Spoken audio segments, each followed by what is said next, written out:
Thank you, guys. Thank you, Anisha. Thanks, CMO Scratch, for inviting us here. Welcome, Shalini, Dattatreya, Bakul, in this forum. This is an amazing platform where we can share our knowledge, learnings that we have, and hopefully you'll be able to give perspective to others as well. With that, Shalini, if you don't mind, it would be great to get a perspective in terms of what your journey has been, a very quick perspective, what your journey has been, what you've been doing as part of the Bangalore International Airport, so that people understand the background that you come up with, and then we can take it from there on. Sure. Thanks, Rohit, and hi, everyone.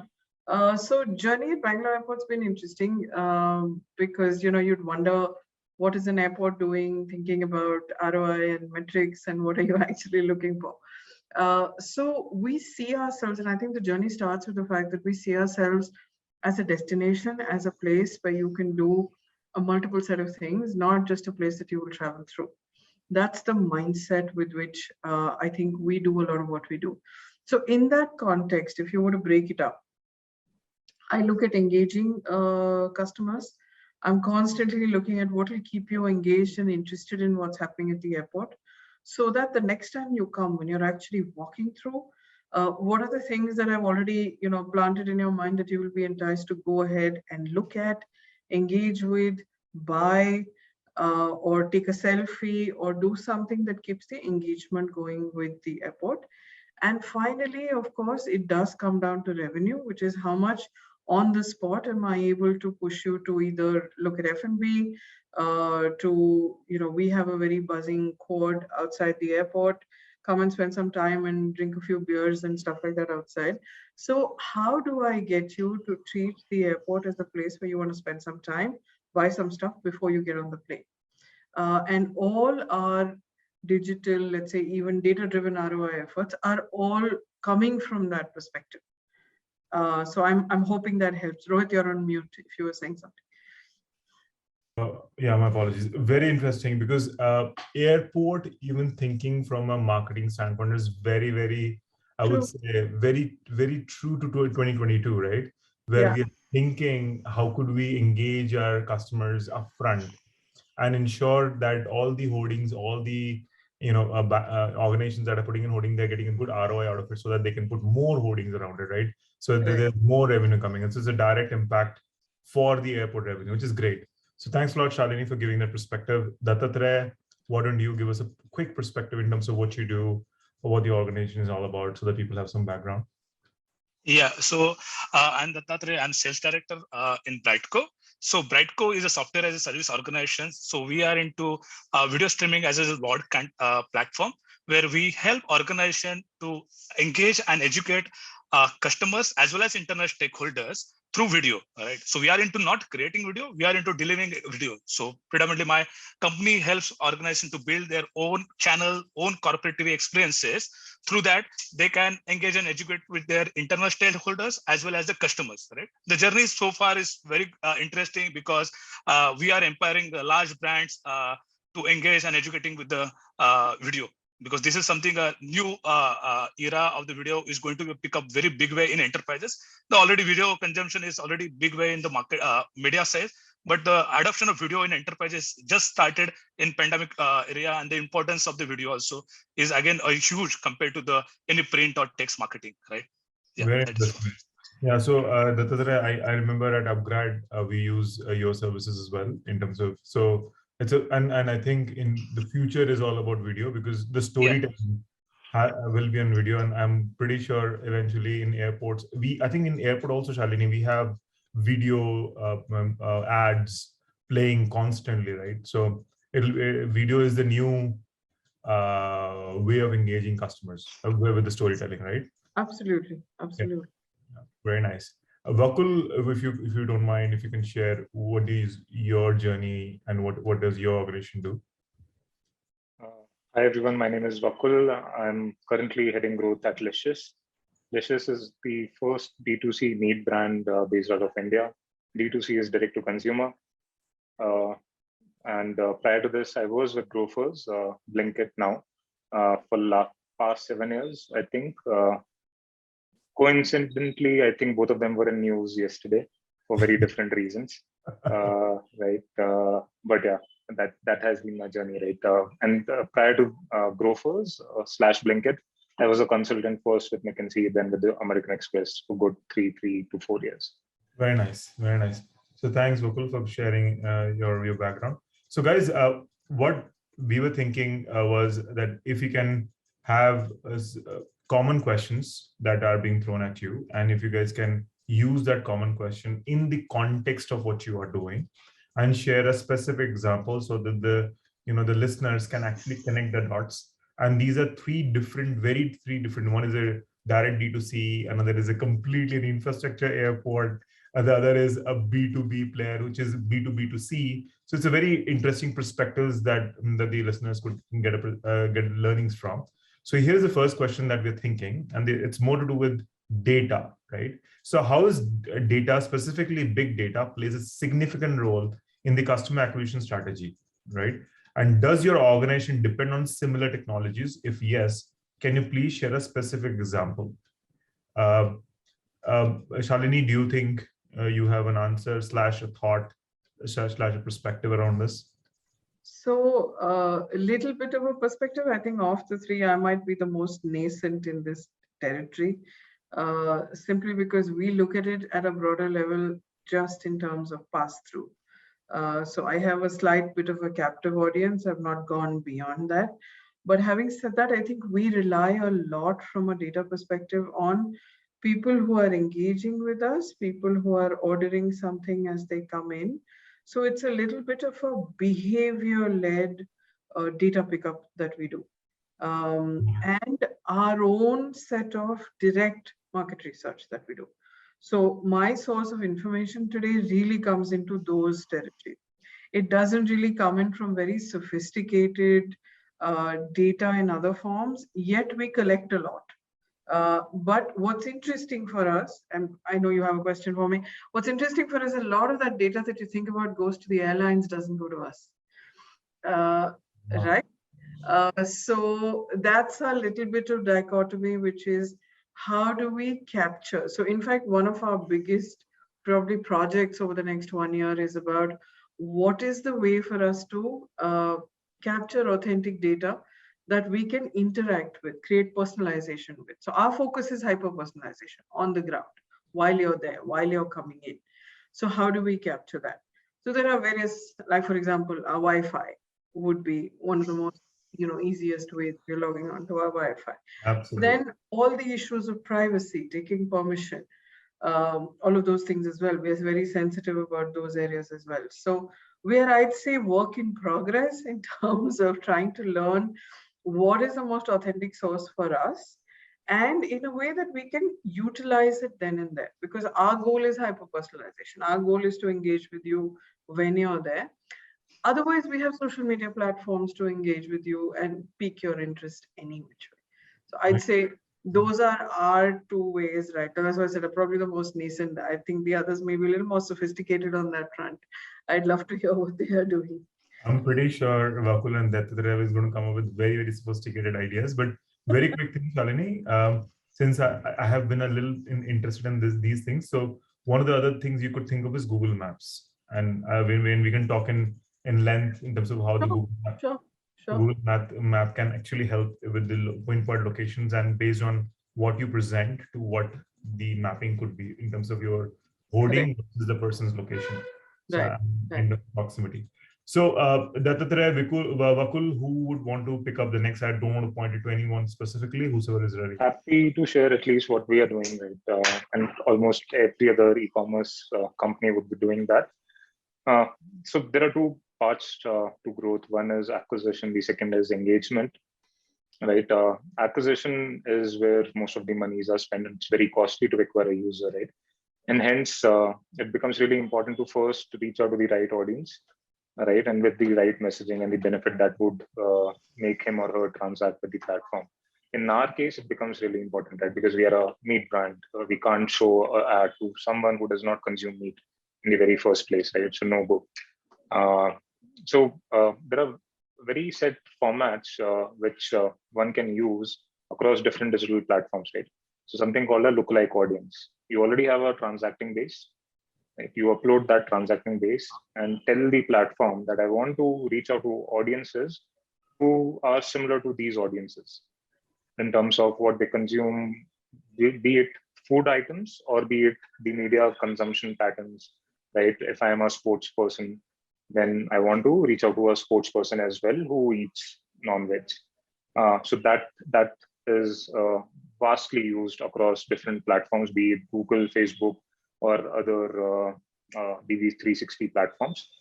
On the re-engagement side as well, because the data is so huge, once you open the app, event is triggered, right? Once you view a particular product, again, an event is triggered. You go into a particular category, an event is triggered. So all that data is being captured.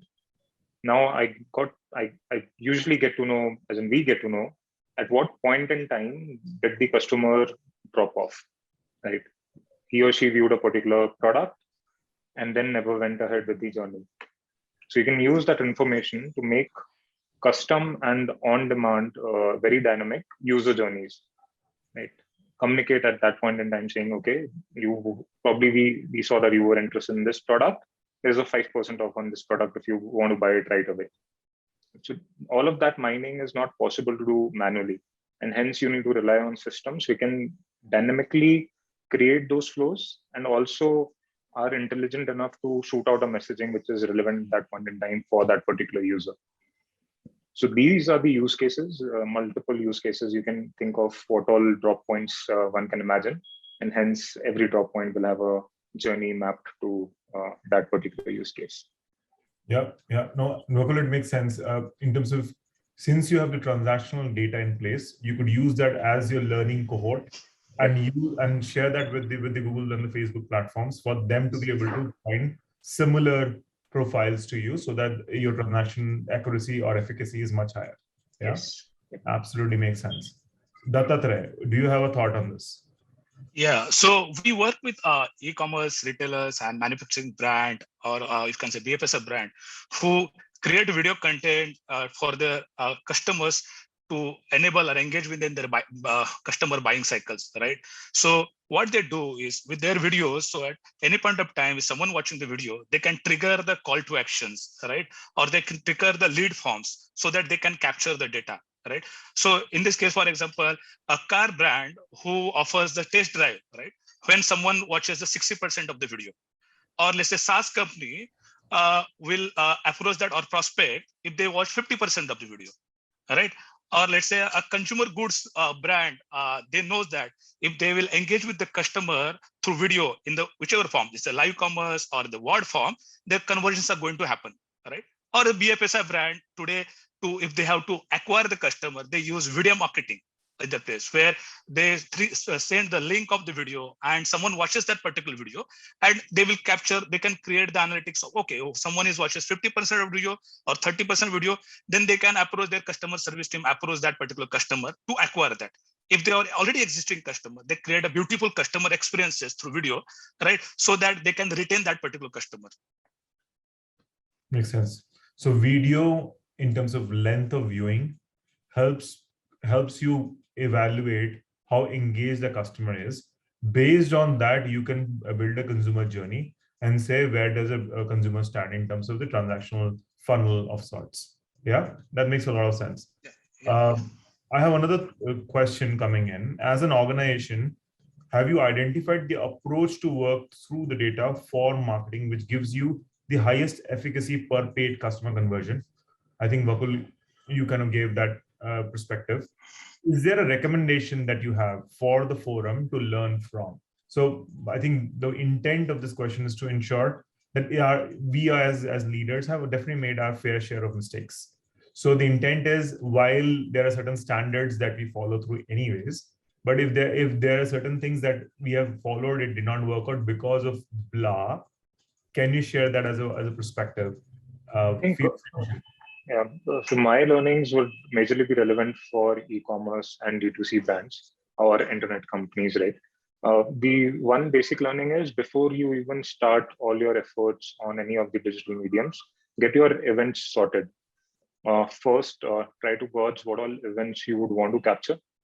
And then once you have made sure that, okay, these are the 5 or 6 or 7 events that I would want to send to different platforms. And after your engineering team has made that effort at their end, vet it, whether these events are flowing in the right amount, whether the count is same, the attributes that you see are same or not. Because invariably what I've seen is there is always a mismatch between, so just to give you an example, right, events is very technical. If there are 10 purchases happening on your website or on your app, whether those 10 purchases are flowing into the systems of Facebook and Google, and there's that 10 number matching at both these sources, invariably there is a mismatch, right? And people don't really look at that, and they start investing in different platforms. So one is that. Second, use best practices. Best practices can always be shared by your account managers at different platforms, or you can easily read them online. A very simple best practice is that your seed audience should be roughly around 30 to 35,000 users, and then create a lookalike audience of 1 to 2% of that seed. That is one of the best practices. Right? Use a video format. Don't be stuck in that static format right now. Videos are performing much better than statics anyhow. And then optimize for the right event. Don't optimize for an install or a visit. Optimize for an event which has some value for the business. Could be could be a transaction for an e-commerce company. Could be an add to cart, which is add something to your cart. Try to optimize for something which is below the funnel and not really above the funnel. Like that has immense value. So Vakul, very quickly, 30 to 35,000 is the sort of the training set you're calling out, right? Yes. That's the users that have already transacted or have add to cart, let's say, in from an e-commerce context. Right? Even in that, take a sharper cut. Take a cut, for example, if you're a sizable business, take a cut wherein you say, these 20 or 35,000 users are my best users, and hence I would want to seed that as an audience and then create a lookalike. You should try to find the best audiences that you have seen over the period of history in your business and then create a seed out of it.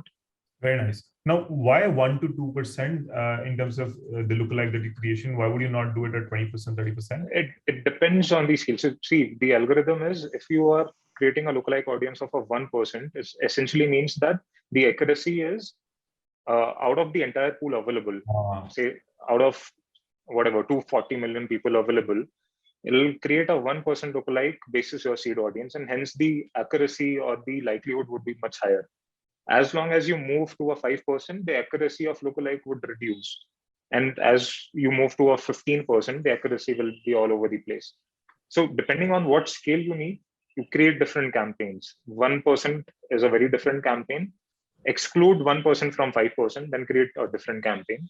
Exclude 5% from the 15%, and then create a campaign. The best audience would always be the 1%, and it'll make sense. So great insights there. Shalini, do you have a thought on this one as an organization if you identify the approach to work with data? I think we obviously don't go as deep because we're not so tightly tied into revenue generation to that extent. But I think there's one learning over the last 2.5 years that I've had that I'd like to share, which is very often, and when I come from a hard FMCG background, and when you come from there, your metrics, your measures are very much under the territories of brand image, reputation, some bit of, let's say, trial generation and funnel in, right? In the age-old days. But today, I think as marketers, all of us in this context particularly, have to start thinking of what is the, it's like you follow through the entire end game. What is the end game that you're going to actually achieve? So therefore segment and also know. I think the biggest thing, and we've had a couple of campaigns where we just went in saying, okay, we want to collect data. Wonderful, we want to collect data, but what do you want to do with it? What is the outcome that you want? Do you want them to just give you their details? Do you want them to do a transaction? Do you want them to take a particular action? And I think starting to define those metrics and measuring that flow through and making a choice on which of it are you going to put your money on. you're obviously not going to put your money on everything. And I think that's been a huge learning, though we are largely social led in terms of what we do. But having said that, even there, it has come down to, okay, what am I looking at as a metric? What am I looking at as an outcome? And therefore measuring, segmenting, defining it for that purpose. May not be e-commerce, but sometimes it's about penetration. How many people have walked in? How many people actually attended a concert that I had at the port? What were the sources that it came in from? For me, those are my pieces of data that allow me to go back and say, next time I do a campaign, where do I put my energy? But yeah, I think that's been an interesting learning for me, at least. So what I'm sensing, Shalini, is you are sort of going from how to why. Why do we need this data? I think that was the third question that I had in our list, and then I will share that shortly. Dattatreya, do you have any learnings that you would want to share? Yeah, sure. Thanks. So our experience is that this is the highest efficacy per customer conversion is different for different customer based on the product or service being sold.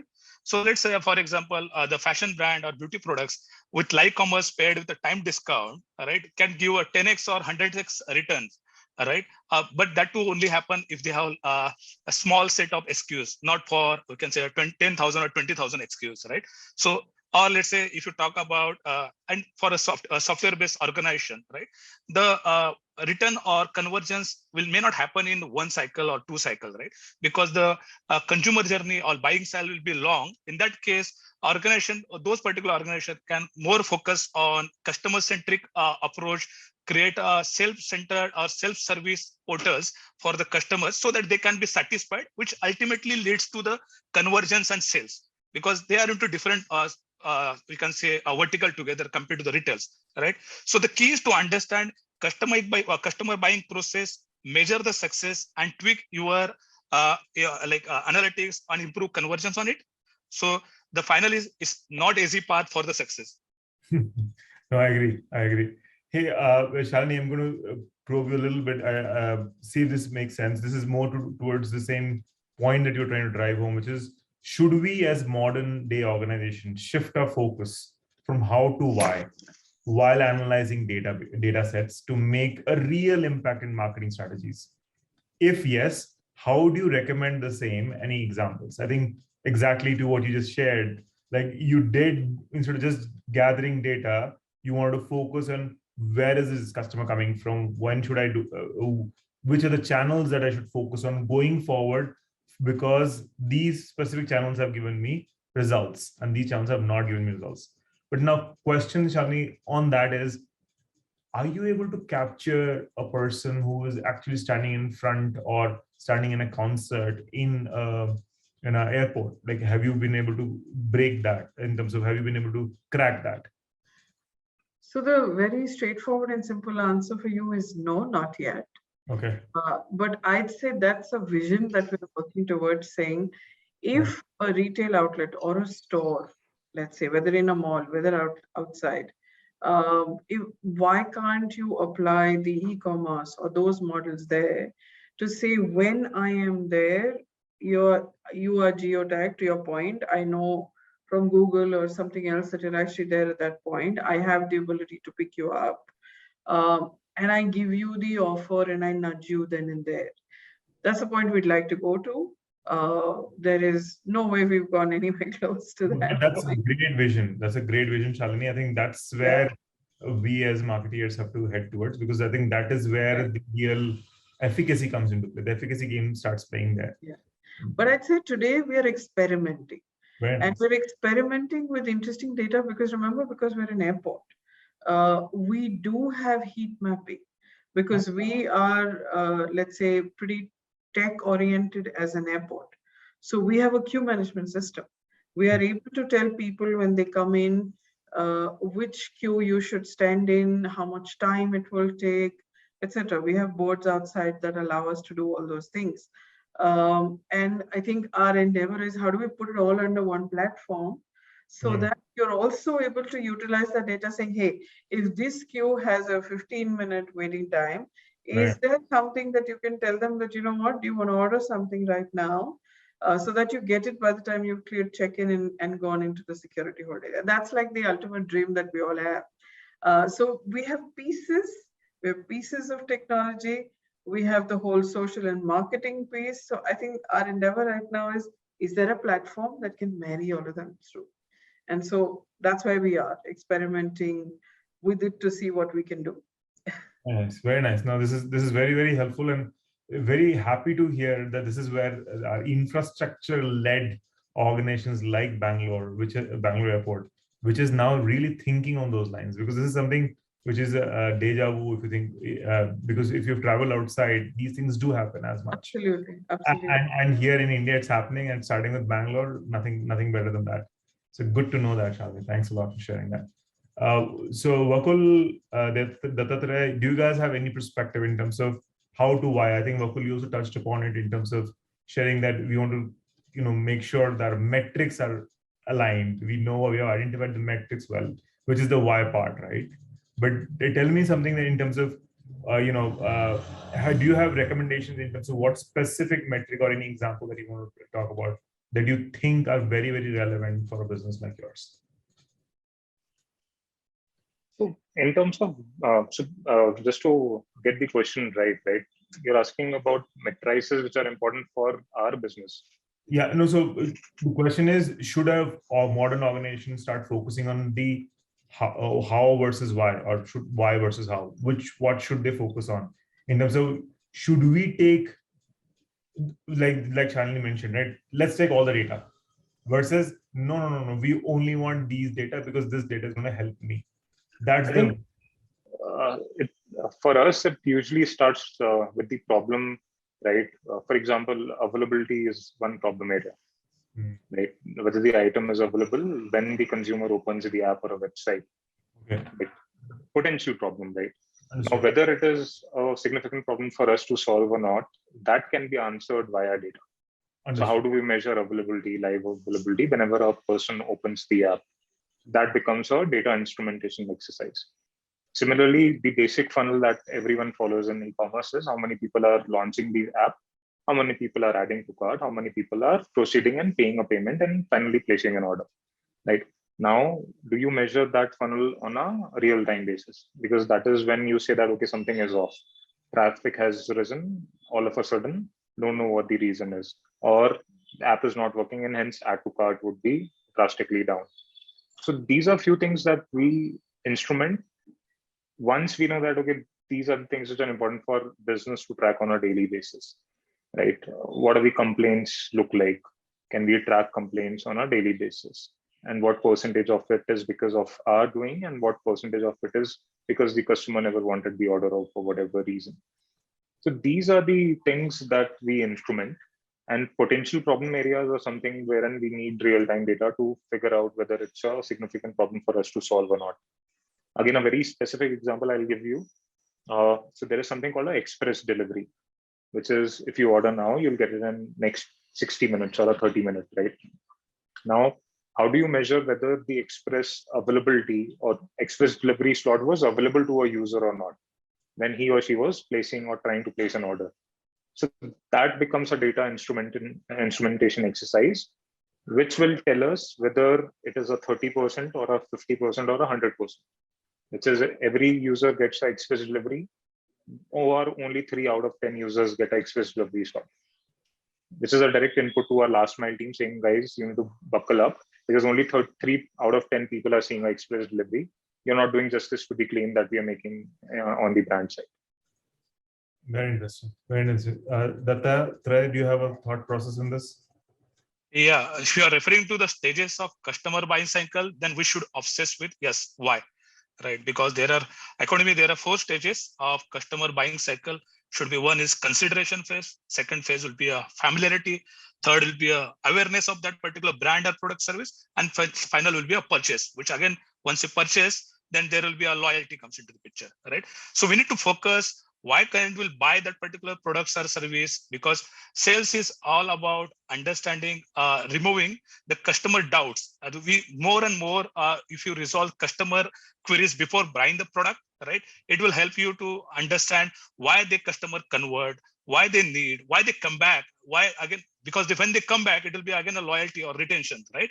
We can answer this question, we can improve on product, services, and which will again leads to build a strong ecosystem of self-service portal, which will help you for a longer customer, you can say loyalties. Because today customers again give a lot of emphasis on the engagement with the brand, which has a better customer experience, right? The self-experience portal on the web itself.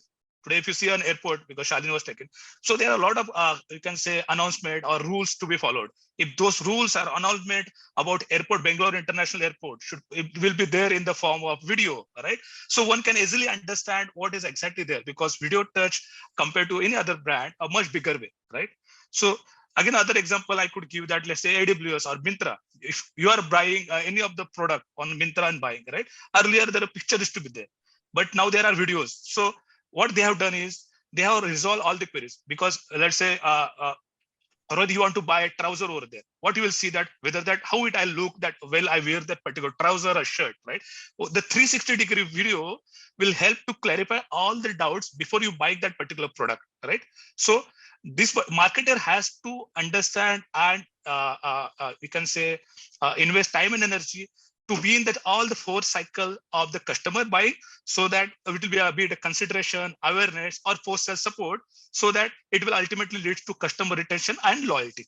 So I think according to Myntra has done that particular well, because my experience with Myntra and AWS was very good in terms of this particular, because they are focusing on why instead of how.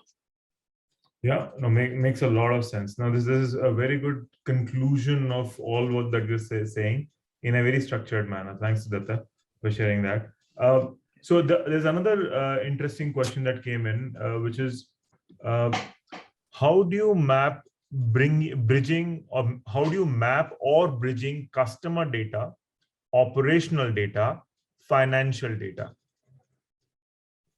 Customer data, operational data, financial data. Effectively saying customers, discovery guys, operational data. Hey, here are certain supply of ads coming in. So how do you ensure that suddenly for you, how the ads you can organize in a way that the customer segments are very different in this part of the airport versus that part of the airport. So that's the operational bit. And then comes your financial, in terms of now how are they converting to finances or numbers. Now, the intent is, if cookies are not the future, which today's marketers use primarily to correlate the data, and you have to focus only on consumer journey only, how can an organization prepare for a private internet? So think of the world where cookies are not there, which is going to be the truth in some time. And you are now trying to correlate a consumer data to an operational data to a financial data. And you're heading towards a private internet of sorts. How do you think that you would connect these dots? The question is open to everyone. Feel free to share your thoughts. Cookies will obviously not be, it's a very short-term phenomena now. Apple has already taken a stance. Google will also take next year. The other thing is, when cookies become redundant, thankfully for most of the businesses in India, app has picked up really well. Really? You think so? Most of the businesses? Yeah, at least in my world, right? All the e-commerce companies and D2C brands, okay. App has picked up really well. Right, and hence, at least for us, and the advisors also, whatever first-party data that you have, collect it properly. Right, the value of first-party data will be immense, and using that first-party data, and if you share it with relevant DMPs out there and relevant platforms, you can then expand your prospecting audiences as and when required. So I would say first focus on collecting your first-party data to the best of your capabilities, so that once cookies are gone, you at least have your first-party data to rely on, and then pass on that data to a DMP out there, and then probably they'll be able to help you in your prospecting and probably engagement campaigns. Right. In terms of how do we stitch, it becomes very easy for us because there is a attribution tool called or an MMP out there, measurement platform, that we use to attribute the spends that we are spending across any different platform, right? In terms of the customer data, we have something called a CDP, customer data platform, which we use to create segments or cohorts, which you may say. A cohort will see a different kind of ad or a creative, and then it'll also be attributed basis the different platforms that we are using for that particular cohort. So all of it is stitched using a marketing tech stack, which has been really useful for us. And I will repeat it again. One is a CDP, customer data platform. We are using we are using segment.io for that. There are other alternatives. mParticle is a good alternative for that. Then there is MMP. We are using Branch. Others are Apps Flyer and Singular. Right. And then there is a marketing automation tool which sits on top of it, which is for us, it is CleverTap, but people can choose MoEngage, WebEngage, Braze of the world. So this is how the tech stack looks like, and this completes all the three aspects that you asked. Very nice, very nice. Very similar tools are being used in most of the organizations. So yeah, we can completely connect with what you just said. Yeah. Shalini, Datta, you guys have any thoughts? Yeah. So till now, I've seen marketers has been used cookies to gather major chunk of the data, and based on that, organizations considering those data have created websites or app, right? But according to me, the brochures or app should not be a brochure because they are no longer a brochure, because they are helping customers in every journey of the customer buying cycle, right? So the research has proven that those particular brand who are more interactive or creating a more customer-centric self-experience portals or better customer experience on that particular brand, consumers have spent more money. So let's say example of today, if you see a Red Bull TV. So Red Bull TV is like with their live shows or virtual events, what is exactly happening? They are trying to engage with their audiences. They are educating their audiences, right? That's why you can say their customers spend more money compared to their competition, right? If you take the other example, because whenever a consumer wanted to buy let's say a consumer product, let's say example, a refrigerator or you can say fridge that, or sorry, washing machine that matter, those are not tech savvy customer, right? So more and more queries, if you solve that particular things on, let's say 24/7 expert on your website or the live chat through channel, so for them their queries are resolved and they can buy immediately that particular product, right? Which leads to better conversions, right? But if you are not solving their questions or queries before buying the product, right, it will lead to a lower net promoter score, right? And our clients, so those who are doing better, who have better NPS, what they have done, they have created content hubs. So they come to us and ask us to create content hubs. So if you create more and more content hubs, so marketers don't have to depend on the cookies, right? Because if they are trusting the brand of respect for which offers product or service, the marketer ultimately do the logins and give all the data. For example, first name, last name, email address, mobile number. Once they log in, then we have customer data. Once they spend time on your website, watching the videos, right, engagement, based on that, you can create different analytics.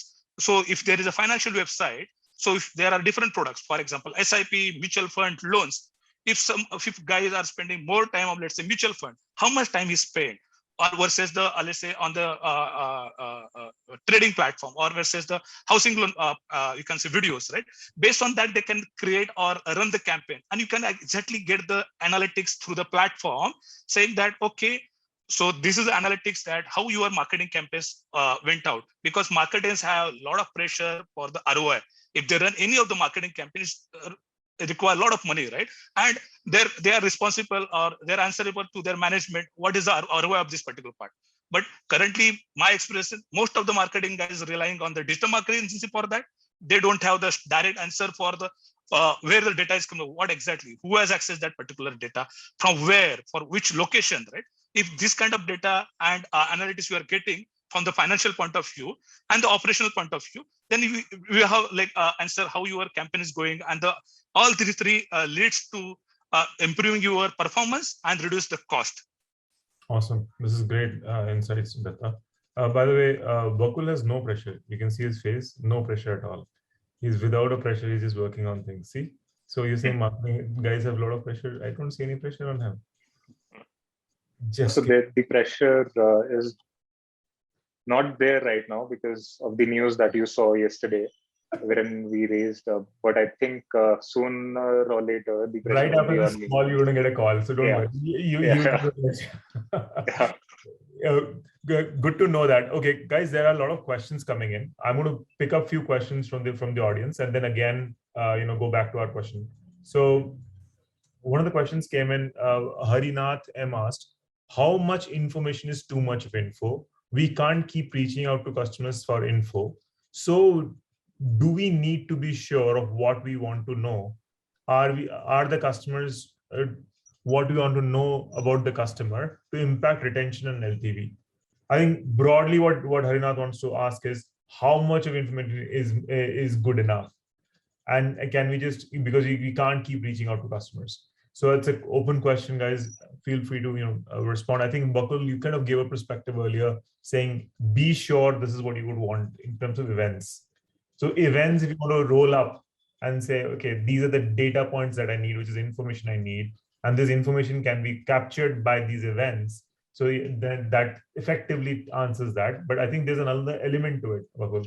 And I think that other element is events help you with the consumer actions. Yes. But the consumer information is a combination of consumer action and consumer profile information in terms of. Yes. So now that's PI information. Harinath is asking how much to ask and how much. See, how much to ask is ask very bare minimum. It's very straightforward, right? If you ask more, then he or she will get pissed, but only ask for information which you genuinely need and which you think you can consume to the best of your capabilities, right? That is how I look at things. See, we both at Grofers and at Licious also, we haven't reached out to consumers to ask for their PII information. Never, ever. We have never done that. The signals itself are more than enough to kind of make a hypothesis that, okay, he or she, when I say he or she, that is also a probabilistic, right? It's not a deterministic number. So he or she might be aged between X and Y, right? Living, because you need to ship the order anyhow. So that also you can use to profile a user. But we've never ever asked something of PI information from a user. Now, if you need something which is very critical, probably make it part of your product flow so that while onboarding, the user submits that automatically and it's not very intrusive. That would be a better way. But to outrightly reach out with the SMS or a notification saying, I want this from you, will not help. Okay, so you have that answer. I'm going to throw another question and then you guys can figure out. Chirag Bhatt asked, how do you define the number of samples required for a data study to derive the best outcome from a study to initiate any plan of action? Effectively, sample size. What kind of sample size do you think is good enough to be able to derive any conclusions? That's the question. Datta, you have a... Yeah. So according to me, if you have a lesser sample size, or it doesn't matter, but it matters at whatever message or communication you are doing, because today, if you are targeting the customers, they are already, you can say, bombarded with a lot of marketing information, right? Today, if you see I read one article that each guy has more than 400 messages every day from the marketing, somewhere other in 24 hours, right? If you have to differentiate yourself, your messaging has to be very strong, differential. So it doesn't matter how much sample you create, but, and again, your messaging is strong. And if you're doing the message today, for example, if you use a video for the messaging point of view, right? And then you track the analytics of the what your targeted customers are doing, then you ultimately you are reducing your sample, because let's say you are send the mail or video marketing you are doing at, let's say, 2,000 guys. Out of that, only 50% has was that particular, your sampling will be 100. Then you have to focus on that, those 100 who are responding to your campaigns, right? Your messaging. So then ultimately you can create a strategy to drive the convergence. Makes sense. Makes sense. Vakul, any other thought? So it has to be statistically significant, right? That's the so for example, if I have a sample of 2000 and out of 2000, almost 1500 entries say that, okay, this is the reason that I churn out, just making this up, then it's quite significant for us, right? But if it is quite evenly split and you say that it's not significant to probably act on it, then you know that you need more sample size. There are already modules out there, right, to figure out whether whatever statistics you have, is it significant or not. You can just check it and then take a call basis that. Okay, makes sense. Rupali has another question. Guys, we'll take two more questions and then one final question, and then we will wrap it up. So very quickly, how to retain and attract the customers in tier 2 cities, because we are a service provider and facing some problems. So suggest any other mode that I'm targeting these kinds of customers or audiences.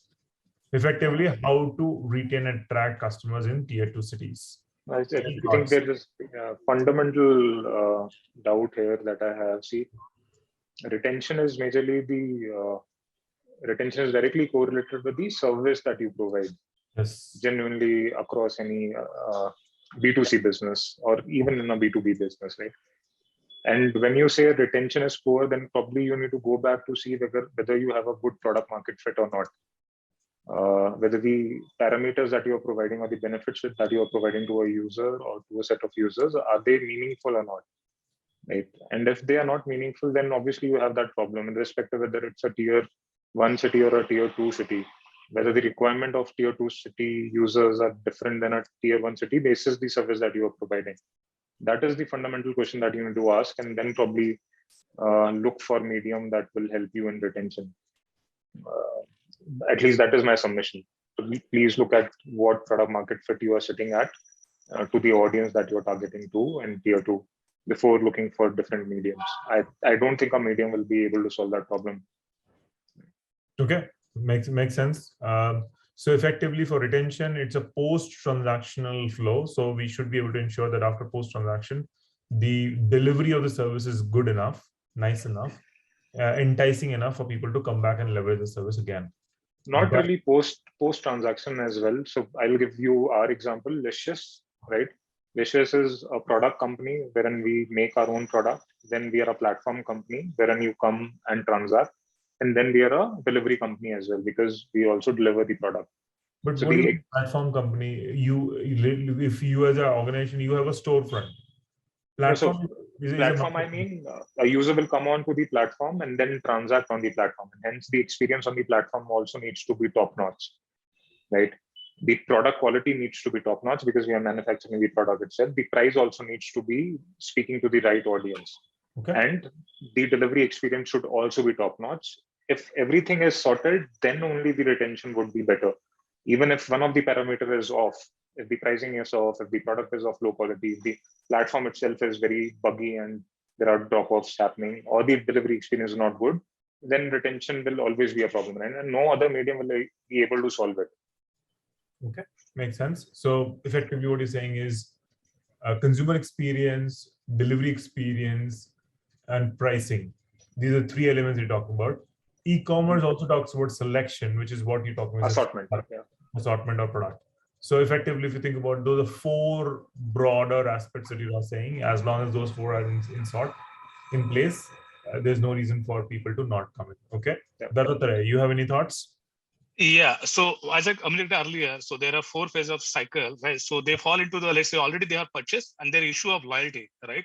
So they should focus, according to me, more on the self-experience, self-service portal for the customers. When I say self-service portal, their customer service portal should be more interactive with the customer. So because today we have seen that 90% of the customer want to talk to their customer support center or their online chat option, which customers are giving or the brands are giving. They rather wanted to a self-service with the form of a video or any other medium, so that there will be no hassle, right? So today they are facing the issue of tier 2. It may happen also in tier with the shortly paced with they don't have a self-service customer excellence portal or customer experience team, which will give more rely on the customer, because customer retention will drive again engagement. you need to have engaging with their customer every now and then during the cycle. It can vary also, not only this vertical. If you talk about jewelry brand today, let's say, because jewelry we buy once in a year or twice in a year, or once in a 2 year, right?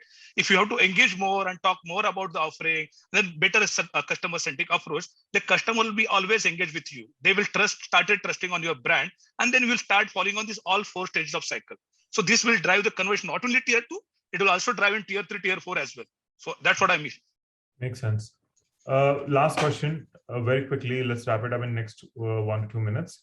Do you think video is the next big thing for engagement of customers? If yes, any ideas, thoughts, or experiences, or any learnings that you guys have had in your organizations that has worked out beautifully well for you guys, and you think that is something worth sharing here? The answer is yes. Videos do work better in terms of CTRs that we see across, in terms of CAC, which is cost of acquiring a new user. A video medium works much better than a static or a carousel, which was the best when there were no videos, both in terms of CTRs and the CAC that we see, which is a very business first metric. Very nice. Datta, you had some thoughts? So yeah, of course, yes. Yeah, 90% of viewer retention happen according to research that when they watch video compared to the text medium or let's say picture medium, right? Video convey information more quickly and memorable, because if you've seen that video ad will be remember a longer time compared to a picture or text ad, right? So, and in pandemic world, in last 2 years, the video consumption as in media is huge in last 2 years. If you see a different vertical, be it OTT, be it any other medium, video has been consumed very big way. And I feel that a right video at a right time and a right place will drive the results for the most of the marketeer. If you do a marketing in the form of video, it should definitely differentiate from the other brands, right? So there are a lot of brands coming to us for creating the content hubs, right? Because today I've seen in my experience, today organization enterprises are starting using big way in the video, be it internal communication, external communication, brand campaign, internal training, okay, AGMs, right? But what is happening, they're using different platforms for that. So there is no central hub, right? If I am as a prospect, if I wanted to buy a product less on this year's, right? If they should have a single touch point through which they should know, okay, how the delicious food be prepared, right? What are the hygiene parameters has been taken consideration, right? What are the process delivery things? If you communicate the same on video, because we already have one of the customer in the lessons China who do this practice, and they are creating more engagement scenarios through and driving the results, right? So again, I would say if organization focus through a video, right, as a content hub. So today there are a lot of COP TV platforms coming in the market. When you talk about COP TV, it will be help customers, like external stakeholders as well as internal stakeholders, for educating and engaging, right? Both the ways, right? And organization can, through this single content hub, I would say they can have 24/7 live channel. So brands should think like a media company and engage with their customers, engage, and it will not only drive conversions, it will also drive retention, because we are in the business where more retention will be there. It will be obviously help you to grow year on year. So that's what I feel, that organizations should focus on the video platforms, right, which will drive a conversion not only for external stakeholders, also internal stakeholders. During all the use cases, internal communication, external brand campaign, detailed analytics, again prove that if organizations are getting detailed analytics of video consumption, they can focus more way who is the customer and who has watched the video from which city, which device for that matter, right? And which campaign he's come from, so that they will have a comparison and they can drive the ROI from any of the marketing campaign. Makes sense. Thanks a lot, guys. I think Shalini dropped off. Vakul, Dattatreya, Shalini, again, all of us, I think it was a great conversation. Thank you guys for sharing these perspectives. Diksha, Anisha, it's all yours. Thank you for inviting us here. Thanks, Rohit. Thank you. Thanks, Thank you, Rohit. Yeah, absolutely. Thanks. Thank you. Thanks, Anisha. Thanks. Thanks.